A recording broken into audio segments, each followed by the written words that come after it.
Again, this session will be on interpersonal, physical, and psychological safety concerns and assistance for military women. Often you all, it's kind of loud. I'm usually soft-spoken, but this is great. You all look really comfy, but to the extent you feel comfortable coming forward so that we can be closer, I leave it up to you. Everyone's comfy. Okay, good deal. Right? It's all good. So this is Don Christensen, a board member with Lifting the Silenced, a MST Resistance Coalition, Inc. I'm Barb Snow. I am also a board member of that organization. We are here as much in receive mode as information provision. So one of the reasons we're seated, you guys hopefully feel comfortable to share some things with us so we can take that away and incorporate it in the work that we are launching. Lifting the Silenced is a result of personal lived experience for myself, and Don has experience that lends itself to recognizing the need for supporting women, men, transgendered individuals who are victim survivors of military sexual trauma. And we define that pretty broadly. To be clear, we're independent from the Department of Defense, so we operate wholly outside of that sphere, recognizing that it is the environment that we are operating in. But in terms of what we do, is contingent based on the needs of those who come to us. We have three, can everyone hear me okay? Okay, good. Three pillars that we're focused on right now. First and foremost is providing, facilitating the provision of trauma-informed therapy for individuals who have been victimized. And getting back to the broad definition of military sexual trauma, it includes sexual assault, sexual harassment, gender discrimination. I haven't had a chance to speak to too many of you today. My best guess, based on experience, is that some, maybe all of you, have experienced one or more times of those types of trauma. To the extent you find that you are not getting the support, in particular through the Department of Defense, in addressing that, our intent is to be here for you, to assist in facilitating the provision, like I said, of trauma-informed therapy. I'm a mother of a 14-year-old daughter, and I have two objectives right now. The first objective is to keep my daughter safe.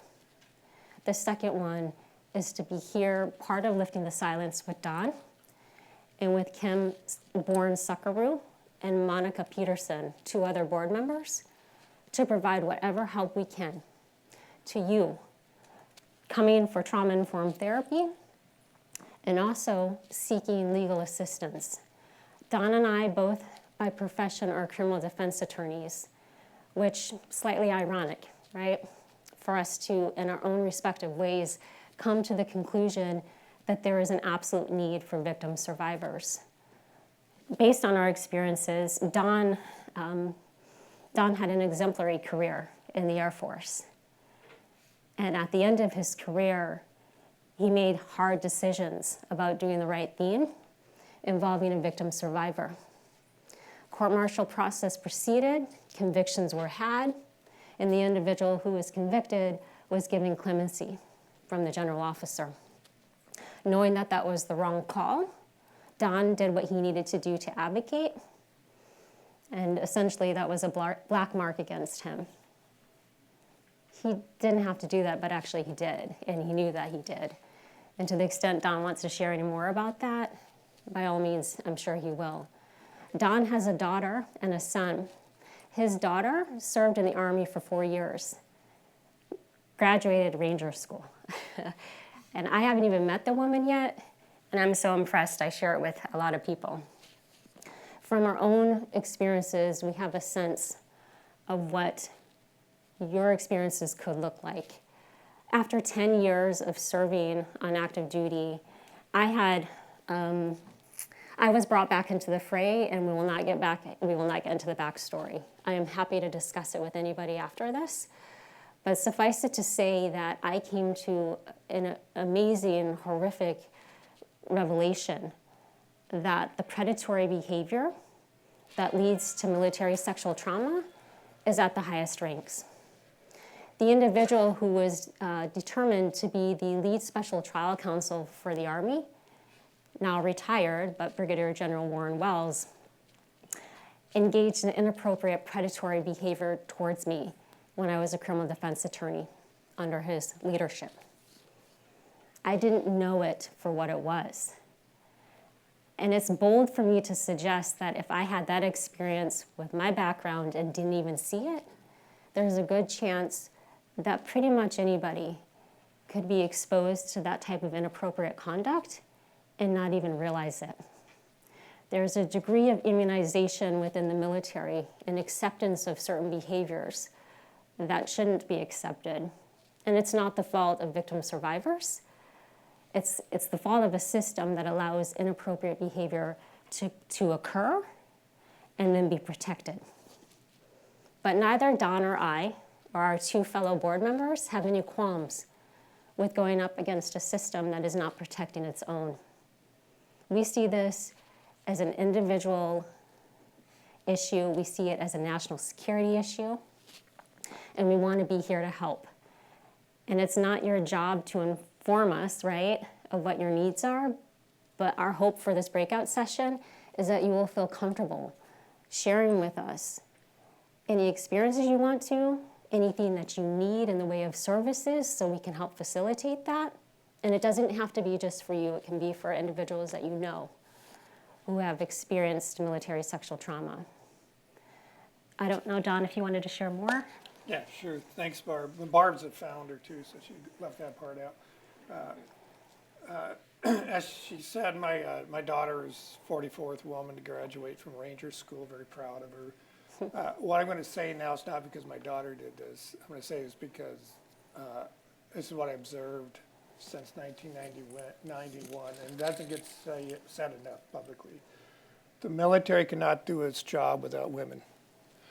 Women bring the fight to the enemy just as much as men do. That fight can be brought by somebody who's a paralegal, by somebody who is a nurse, by somebody who's a surface warfare officer. I don't care what women do in the military. They can do anything. And right now there is a culture that's come over the DOD that makes it sound like women aren't a necessary part of this. Almost 1 in 5 service members on active duty are women. And women need a voice. They need people to stand up to them and say, bullshit, when you say that women can't do the same jobs that men can do.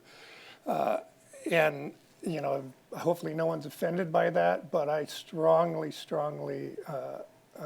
advocate as much as I can for what women bring to the United States military. And thank you for all those who are serving. Military sexual trauma has obviously been an issue in the media for a long time, and then probably within the ranks. And over the last 10, 15 years, we've come a long ways to improving things. It's not great, but we're getting better at prosecuting, we're getting better at services. What's particularly troublesome is, from what I'm hearing from people still on active duty, those services are being curtailed now. The Special Victims Council, each service has a different name for it. Victims Legal Counsel in the Navy, Victims Council in the Air Force, Special Victims Council in the Army. They were mandated by Congress to be providing direct legal representation for victims of sexual assault, sexual harassment, whether they were active duty, reserve, guard, retired, or dependents. If you had an ID card, you were supposed to get representation. From what I'm hearing, that is being curtailed. It's being dramatically curtailed depending on the service, where it's only for rape cases or sexual assaults, not counting sexual harassment anymore, or if you retire, they're not helping you. And the reason I say that is, one, it creates a need that is there for people needing help, but also it is a worrisome trend of where we are going. The Secretary of Defense has fired all the Judge Advocate Generals of the services. He has looked to a civilian defense counsel to revamp the military justice system. I know him, not friends, I know him. He is very much defense friendly, and in the sense that I fear that there's going to be a shift from the prosecution perspective of holding offenders accountable to the idea that men are being falsely accused left and right of sexual assault, and we're going to see a sea change. So what that does is bring the need for organizations like ours and others who provide services and advocate for people who have been sexually assaulted to be their voice when it comes, and we're talking about lifting voices, that's what we're talking about, someone to be your voice throughout this process. So, I've dedicated the last 12, 15 years of my life to trying to get reform and helping people, and Barb has lived this and has dedicated at great expense to herself her time, effort, and money to get this organization up. And so we look forward to hearing from you, and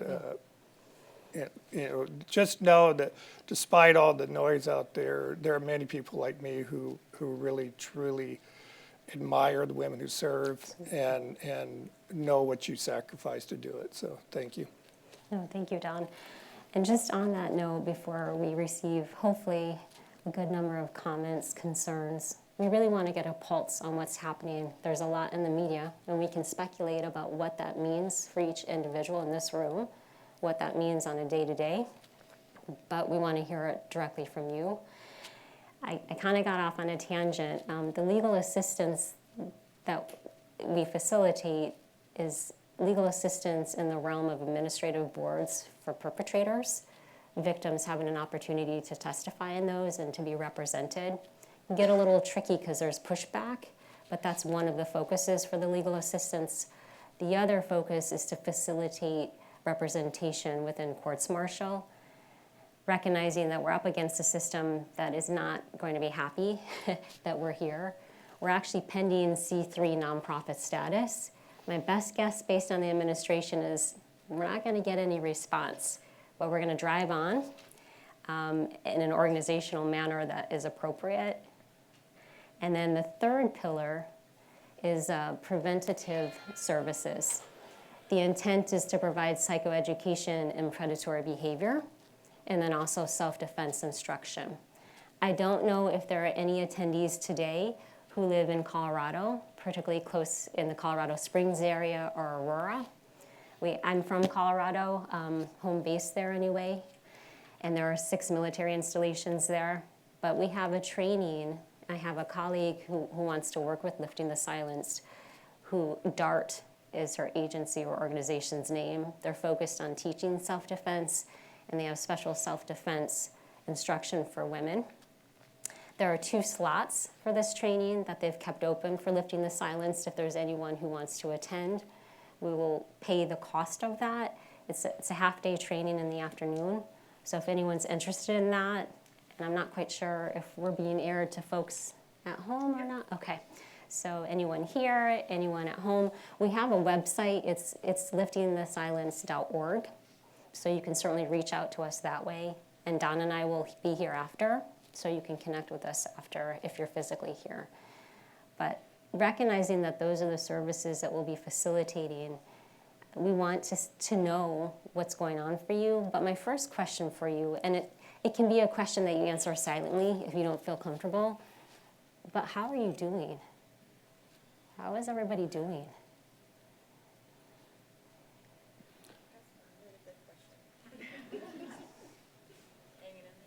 Hanging in there.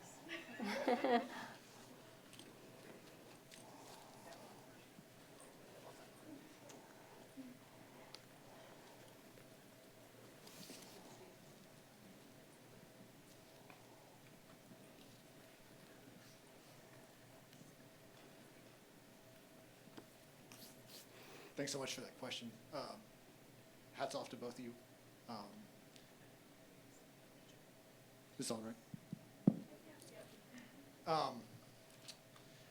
You'll have to forgive me. I'm primarily a strategic thinker, so I'm not really speaking personally necessarily, but I'm old enough and well-read enough to see that these conversations aren't really changing over time. and this is a little dicey territory, but whatever. If a person who is guilty of such crimes is capable of rising to the presidency, Yeah. then our societal response needs to be so much more robust than educating individuals. And don't get me wrong, I'm not criticizing, we need to educate each other. That needs to happen. But do you have a sense of what an actual fix looks like? Like, is it a policy? Because, we can't educate individual judges because they keep making the wrong decisions. They keep granting clemency when people are actually guilty. And we keep questioning women's manners of dress or whatever other behavior, which is totally irrelevant. What does a societal or just military-wide fix even look like? And maybe, I don't know, that's a big question. Sure. So, sorry to put you on the spot. Yeah. We want you guys to put us on the spot, Yeah. because that will lend itself to a robust conversation. I will say, yeah, so for the military, this has been something, sexual assault's been an issue for decades and decades, but it came to light, I think, in 1991 with Tailhook, which was a scandal for the Navy, particularly Navy pilots in Las Vegas, where about 86 men and women, mostly women, are sexually assaulted by pilots, and no one was ever really held accountable. It caused quite the stir, and there's been ebbs and flows since then about sexual assault in the military. One scandal leads to a lot of noise, and then it goes away, another scandal leads to a lot of noise. And having been doing this, involved in this a long time, to get to your point about how do you get it changed, well, I'm going to tell you right now, it's not easy. And one of the reasons it's not easy is because we're such a divided country and so politicized. And so, for example, if there was a president who had been found to have raped somebody and yet was still elected, what does that say about our society?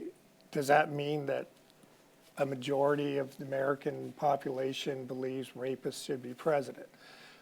I don't think it's that simple. What I think it is, and it goes to the heart of criminal justice, is we all come in with our biases, and many people will not accept someone they support or someone they know is somehow a bad person.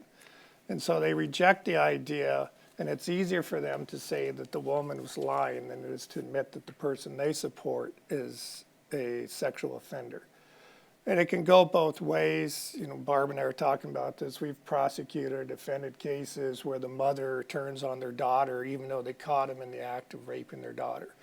And it's horrific, but what it tells us is a very difficult situation. That is why when we seat juries or court members in the military, we go through the voir dire process to find out if these people are truly objective. Because when people are objective, they can accept that somebody is a rapist. But when they have something in the hunt, whether it's their political views or their personal views, then they have a hard time doing that. And so it's very much of a challenge to get the majority of Americans to understand the severity and the depth of sexual assault and sexual harassment because of all those issues. And it has become, unfortunately, it shouldn't be, in a lot of people's minds, a left versus right issue. And with a deeply divided country, it will take a lot. And you're right, it seems like we're not progressing, but in other ways we were, I thought, until the last election, progressing in the right direction. And if people are willing to put blinders on about that serious issue and elevate someone to a high office, even to a high cabinet level position with an allegation of rape, it erodes where we're going forward. So I wish I could say, hey, everything's going to be great, but I think it's going to take a long time before we get there. You could look at race as an example. We progressed a long ways in race relations, but there was always an undertone of racism that a lot of people don't want to admit. And as politics has progressed, that undertone has come to the top in a lot of people's mind. And so even though we progressed a lot, anybody, probably not many people as old as I am, but I remember segregated South. And it was good to see we got out of that segregated South, but I think there are many who would be happy if it came back. So that's not a great news answer. I think we're in the long haul. But I appreciate the question. Yeah, no, absolutely, and thank you, Don. Just to continue with that, it is an indictment on our society, quite frankly. And as Don was talking, it's hard to wrap your head around this idea that the violation of someone's bodily integrity and their dignity somehow is superseded by other interests, whether it's economic, whatever the case may be. That's hard to wrap your head around. But you can't fight an enemy you don't see. And I keep on reminding myself that. Nobody gets to pretend anymore that women are on equal par with men in terms of how they're treated. And when I say that, to be crystal clear, because of the numbers, more men in the military are sexually assaulted than women. So, but just focusing on women right now, we see the enemy. And this is a prime time for us to be able to push back and shape things in the direction that we want to go. To have not just slow, steady progress, but especially against an agenda that is so extreme, to perhaps come up with measures that are appropriately as extreme in response. So it's not an experiment because we're talking about human beings' lives, but this is an opportunity for us to fashion things in a way that can be different. So on that note, if anyone has ideas on that issue, and thank you for that question. I just wanted to add one more thing. Were you done? Sure, yeah. Just kind of occurred to me when we talk about the progress or not progress that we made. So again, aging myself. So if anybody watched movies in the 70s and the 80s, like Animal House, how many people seen Animal House? Few. Okay. So in Animal House, which I believe came out about 78, there's a scene in there that for comedic effect, one of the characters is talking about whether or not he should have sex with a passed out underage girl. All right, if you remember that scene, there's a devil on one side and an angel on the other side, whether or not he should have sex. Comedic effect. I mean, what is rape? It was a laugh track for rape. For a long time, we would not see that in movies. We finally understood that societally that isn't appropriate. So we did progress. My fear is we're going to go backwards on that. And I don't know if that helps in the answer, but That is very interesting, but The Apprentice just came out last year about an American That's right. character's bankruptcy and fall. Yep. It included a rape. I'm sorry, that sounded a little harsh, but it did. It included rape. yeah, and that's what I'm saying. And the American public accepted it. Right. Yeah, and I think it's kind of like I was saying, the racism. For the longest time, we understood things weren't acceptable, and even though there were people who wanted to say that, they kept quiet. And I think that's the same when it comes to sex assault. For a lot of people, understood that it's really not funny to have sex with an underage girl who's passed out or anyone who's passed out, and maybe we're now shifting that. Where okay, yeah, that's a good laugh or that's a good plot. So. Did anyone else want to add in on that? We have 5 minutes. So say that question alone could take us days to talk about. This is another broad question, but if anyone feels comfortable, based on the pillars, what our focus is with lifting the silenced, and maybe even based outside of those pillars, what do you need? How can lifting the silenced help you?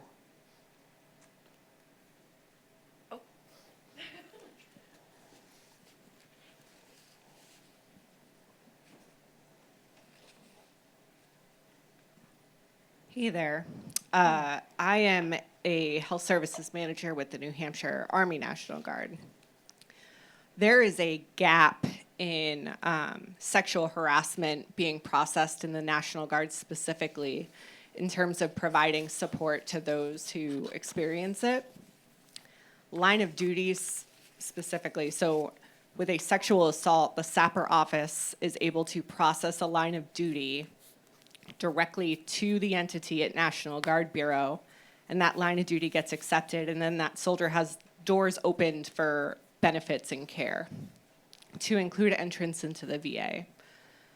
In New Hampshire, we have noticed that survivors of sexual harassment, in spite of the fact that there is still a severe behavioral health component there, they're not able to process through the SAPR office because sexual harassment is an equal opportunity issue. So in order for them to get a line of duty processed to give them access to the VA, and then also access to medical services, right? They have to undergo a formal investigation in which their commander, their unit admin NCO, a bunch of other people have access to all of their information in order to go through. It'll sit in a system that anyone can look them up for months. I've brought it up to National Guard Bureau in a very public and angry way. Being loud is good. Yeah, and I haven't gotten anywhere, in spite of the fact that I was really clear about the fact that we are just re-victimizing people over and over again when we're just trying to get them access to care. So that is an issue we're having in the National Guard. Sexual harassment is just not, their privacy is not protected the way that sexual assault is. Yeah. And CNN did a story about your guard, yes. So, yeah. Yeah, it's an excellent point. The Guard has lots of issues across the country where they don't fall under the same umbrella of rules that the active duty force or reserves do. And there are some on the Hill that understand that, and I would say that potentially if the administration had different priorities, that would be something that could get fixed legislatively at the federal level. But I think the answer right now is going to have to be at the state level. Can they get that done? The governor, I don't know what they know about this, but I know they know that National Guard has been called out by CNN and other outlets, and governors usually don't like being called out. So, I think that's a political answer that maybe the state can address, because they do have their own rules where they can be different than what the DOD's rules are. So Lifting the Silence is intending to provide support. Obviously, we can't make up for benefits that can be had through the DOD, but to provide alternative forms of assistance where we can. It's probably not lost on anyone in this room that a lot of things are up in the air right now in terms of even what benefits will look like and what those processes will include or entail if the benefits continue. So the hope is, and we're a nascent organization, so we're building our resources. We can't make grand promises, but to the extent we can assist, if at all, in transitioning. And one thing I want to emphasize is that Lifting the Silenced wants to support each individual as individuals, each as they come. So whether that's an individual who wants to continue to serve or an individual who wants assistance where we can help with transitioning, we want to be in a position to do that. Have we run out of our time? Yes. Okay. I just want to add one thing, though. I appreciate that question, and I am not a subject matter expert on this, but I have a very good friend who is working this effort called, if anyone's familiar with Catch, which is the database where repeat sexual assault offenders victims can enter information about the offender, and then it's a way to be able to track that over time or solve, potential cases. There's an effort that she was trying to work to get sexual harassment offenders into that database, and has met a lot of roadblocks with the DOD, and is trying to go through congressional support now. So that would potentially be one area to help with the sexual harassment aspect of this. yeah, Thank and you. in fact, sexual harassment is a specific offense under the Uniform Code of Military Justice for the active force, and each state has their own punitive code, so that's another thing. If it's not a specific offense in New Hampshire, push to make it one. Right. And just in closing, and thank you for giving us a little extra time, we welcome anyone, reach out to us with questions, thoughts, concerns, and if anyone's interested in potential board membership, either on our main board or on an advisory board, to assist us in making sure we have a legitimate pulse on what's going on so we can provide services that you most need, reach out, please.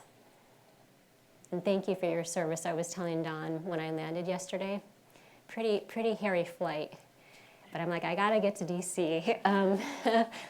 I said to him, I am so proud of everyone who is serving. And I extend that to, I am so proud of everyone who has served. And I will add the emphasis that I am so damn proud of all of you.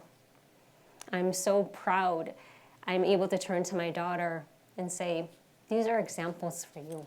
So thank you for your service. Continue being who you are, trusting in yourself despite all the messaging and the, I'm lost, the word isn't coming to me, but just continue to know what you're capable of doing, whatever the background noise is. Thank you.